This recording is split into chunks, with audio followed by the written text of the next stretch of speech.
We all know what it is. Full frame sensor, same base sensor as the 1DX Mark III as well as the Canon R5, dual pixel autofocus, internal body image stabilization. Today we're going to be going over why I love the Canon R6. So I bought the R6 earlier this year. I think I've had it for three or 4 months at this point, and I've used it almost daily, it seems, for photo and video. So now I just want to preface this, I'm not a photographer first.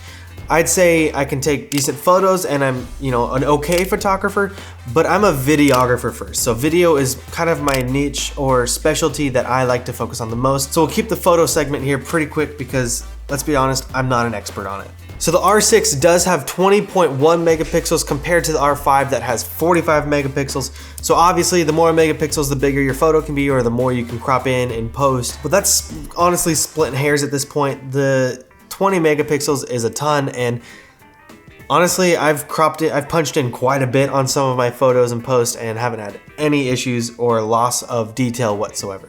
So the other thing to consider with megapixels is that essentially the less megapixels you have on a sensor, the better the low light performance is. So that 20.1 compared to 45, there is a solid argument that says the R6 does indeed perform better than the R5 in low light scenarios. The autofocus does an incredible job. Whether you set it to face priority, animal priority, or no priority, I've had an incredible experience while using the autofocus on the R6. It's been pretty dang spot on. Occasionally, yes, it does miss. It's not 100% perfect, but I'd say it's 98% perfect, which honestly far exceeded any of my expectations, and I am super impressed and excited about it still. So like I said, I'm not necessarily a photographer, I am a videographer first, but I can absolutely say the R6 has made me a better photographer. Now, don't take this wrong and say that gear makes you better. I hit a point in my skills as a photographer that I was outgrowing the cameras I had, and moving on to the R6 has been nothing but good for me in learning better composition, better editing in post in Lightroom, or even taking stuff into Photoshop. This camera has allowed me to continue to grow my skill from where I was to where I am now.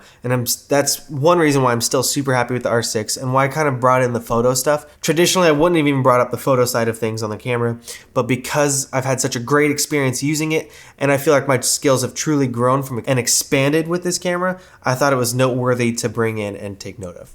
So that being said, let's move to video. First and foremost, the big full frame sensor. I haven't had a full frame sensor in so long. I've been using my Blackmagic Pocket Cinema 4K for a couple years now, and I love that camera, but that tiny sensor does occasionally become a little bit cumbersome in terms of just trying to get wide fields of view and beautiful depth. Just for reference, right now, I know you guys can't see my little screen in here, but I'm shooting at 1/50th of a second shutter speed with a 2.0 aperture and a native ISO of 800 for C-Log 3. This is also my first time shooting in C-Log 3, so if the colors are terrible, you can absolutely blame me. Even though I've only had the camera for a limited amount of time, I have used it in a wide variety of scenarios, whether it's with studio lighting in a scenario like this, broad daylight, or even low light scenarios. Whatever the scenario was, I've had an incredible time with this camera in every scenario. The image consistently always looks really good. Okay, we know the camera is good. We know it performs well. So let's start talking about some of the glass I've been using. At this very moment, I'm actually using a Sigma 18-35 with the Viltrox EF to RF adapter. I went with the Viltrox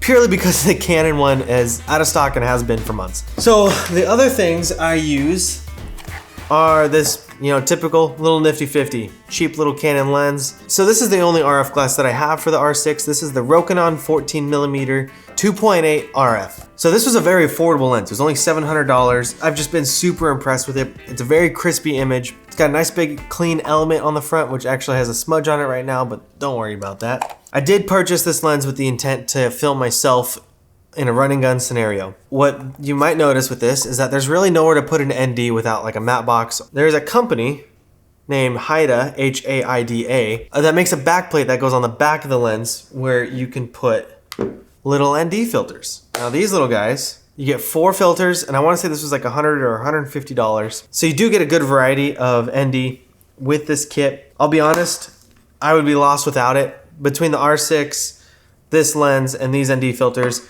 that's my usual setup in most scenarios. So I currently have a full review on this lens in the works, so keep an eye out for that, and I will break this down why I love it, and why it's the best bang for the buck 14mm on the market. So in the Canon R6 are the LPE6 batteries. Now, I did talk about these batteries in my review of the Blackmagic Pocket Cinema 4K, and in that camera, these are horrendous for that camera.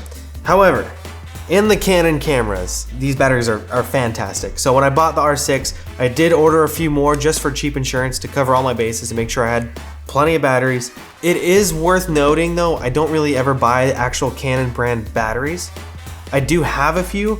I usually just buy the Wasabi batteries. It's usually a 2-pack with a USB charger on Amazon. And I want to say it's in the neighborhood of $30 versus $60 for one Canon brand battery. I'll be completely honest, I've never noticed a life difference from the Wasabi batteries to the Canon battery that came with the camera. So another really common thread you hear about the R6 is that the codec is super difficult to edit in. And I'll be honest, I have had zero issues with it whatsoever. I literally have people tell me that I need to get an external recorder to record in ProRes or something like that, simply because of how unusable the R6 codec is. I'm recording straight to SD card and just throw that card on my desktop and edit in Premiere, and I have zero issues. Now, if you're buying a camera like this or a high-end quality camera, I think it's equally as important to invest in high-end post-production equipment, such as your computer. People usually just buy the equipment and try to work on a rinky-dink laptop, and that's just not going to cut it for any professional grade equipment unless you're constantly using proxies, but that's honestly kind of a pain in the ass if you ask me. Do yourself a favor. Get a good computer to edit on. That is so important and people miss that topic so much, but I think it's worth saying that people need to start investing into the computers and their workstation equally as much as they do for their tools such as cameras. Your post flow, it needs to be regarded as equally as important as your camera. But that's kind of a side rant. So let's get to the final, let's get to where the R6 lacks. I truly don't think there's anywhere that the camera lacks. This one thing is glaring and is a big issue for the R6 as well as the R5. The overheating's bad. So I did my first video with the R6 talking about setting it into the sun and letting it overheat. Now I live in Arizona. It is a desert climate and we are in the middle of the heat months right now. When I did the test of putting the camera in the sun, it was 115 degrees that day at some points. I think it averaged probably around 112 degrees. Either way, the camera was in direct sunlight recording at 4K 24 frames per second, and it lasted 38 minutes or 37 minutes and change or something like that. But what I'd found on the internet is that Gerald Undone had said, general recording purposes, it should last about 40 minutes. So I found it ironic that the camera at 115 degree temperatures lasted 2 minutes less than what it did in normal ambient controlled temperatures. In that video, I said this seems more software limited than anything else. So at that time, there was a firmware update available for the R6 that I had not installed on the camera. Between then and now, there's been another update. So we're currently up to firmware version 1.4. Last night, I installed 1.4, particularly to get C-Log 3 as well as the dual SD card recording feature. And to say I was impressed with the improvements from firmware would be an understatement. So after updating to firmware version 1.4, I immediately did an overheating test. Based off of what I had loosely read on the internet, it did seem like there were improved overheating times, meaning that you could record longer with it, but I didn't expect much. I really wasn't expecting much at all. So let me tell you what I found, because to say I was surprised or impressed is honestly kind of an understatement at this point. And just for the record, I have now been recording for 40 minutes straight and the camera isn't even flashing overheating yet. Here were my results, and these were all the notes I was taking late last night. TLDR, the camera ran for 2 hours straight without stopping. There were a few moments that the camera did have to stop recording due to the 30-minute record limit, which as soon as that prompt went away, I hit record immediately to continue the recording. At 51 minutes of overall recording at 4K 24p IPB with C-Log 3, I did have a battery die. That was also the same battery that was used to update the firmware, so it wasn't a full battery, just for reference there. I very quickly threw a new battery in, hit record again, and about a minute later after that, the overheat light did start flashing. So that was at 52 minutes when the overheat light started flashing. And I thought, man, we're near the end here. I was like, we've gained roughly about 12 minutes here, so I'm not complaining at all. This is great. I was happy at this point. But then we hit the 30-minute time limit again. And obviously at this point, the flash overheat light still constantly going. So at about 100 minutes, I had filled both my cards. I was simultaneously recording to card 1 and card slot 2. So I had to format the cards really quickly and restart the recording. The battery was still good at 100 minutes, so that battery had been rolling for about 50 minutes at that point. And honestly, the recording went on for up to 2 hours, and it was getting so late. I was so tired. I was like, we're at 2 hours of record time. I need to go to bed. So I stopped the recording. Funny enough, the camera did say I'm not allowed to start the recording again. The little timer that tells you how much time you have left was at red zeros. So the camera technically had overheated at around 2 hours of constant recording, but I stopped the camera voluntarily. The camera didn't stop itself. It's not a perfect science test, but I would say 2 hours of continuous recording, that's gonna be more than I'll ever use. So at this point, I'm not necessarily worried about overheating. The ambient temperature of our house is set to 73 degrees, 4K 24p, IPB, C-Log 3, 2 hours of record time. Is it fixed? Is the overheating fixed? No, it's not fixed, but it is significantly improved. And I have now been recording for 45 minutes straight and no overheating whatsoever. I did stop a clip a little early, so I didn't reach that 30-minute record limit. But other than that, been cruising along just fine. Not even getting a warning. And I keep pointing right here because I have a little monitor right here. The camera's obviously right in front of me.